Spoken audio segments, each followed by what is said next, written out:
Hello, everyone. My name is Victor Wynn. I am a junior in the Hume Scholars Program majoring in computer engineering, and today I'll be talking to you about my project this year, which is using artificial intelligence and machine learning image processing as a supplemental source for analytic instance.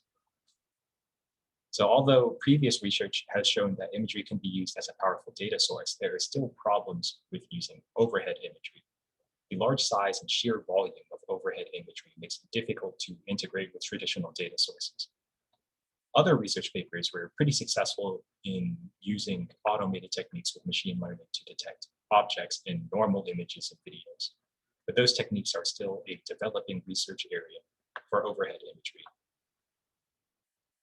The goal of this product was to train a machine learning model to detect boats so that we can count them and compare them to other economic indicators. The purpose of this is to provide more evidence that machine learning image processing can be used as a supplemental tool to provide more context to analytic problems.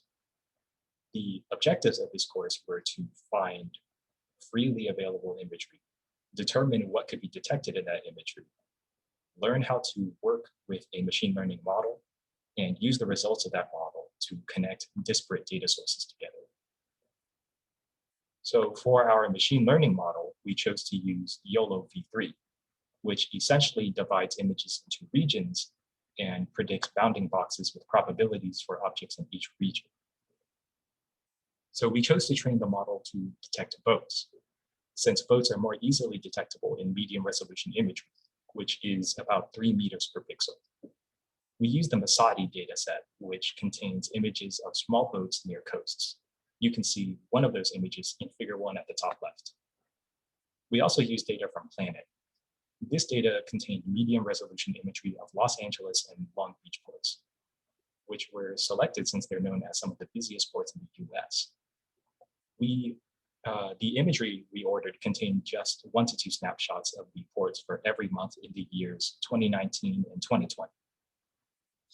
We trained the model on the Masadi data and the images of the Los Angeles and Long Beach ports in 2019.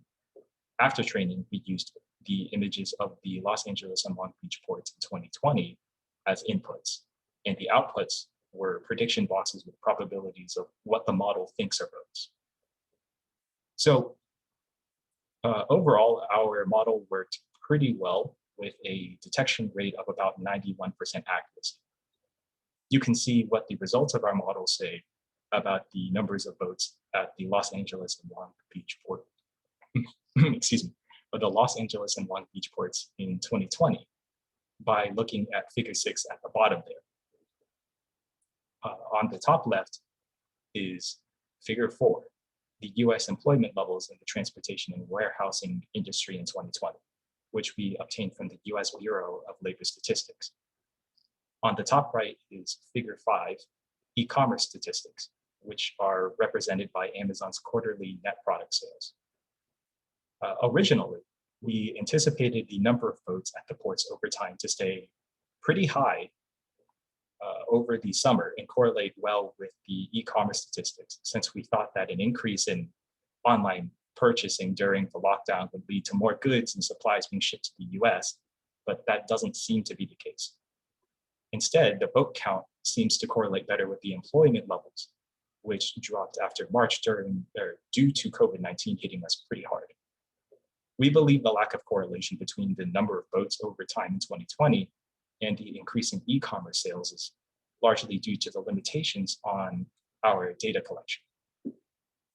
We need more imagery to produce better trends that might align better with economic indicators, but we were only able to get 1 to 2 snapshots of the Los Angeles and Long Beach ports per month in 2020. Ideally, we would have collected 1 snapshot per day at the very least. Cloud coverage and image quality also contributed to the reduced amount of available imagery. So while higher resolution imagery does exist, it is ridiculously expensive, and it doesn't seem like a viable data source for anyone that isn't a large corporation or a government entity with large pools of financial resources. This project focused on boats because they can be detected in lower resolution imagery more easily. So higher resolution imagery would open up more research possibilities, like how other researchers were able to train their models to detect cars on highways. And that's everything. Thank you everyone for listening. And I hope you all have good days and good evenings.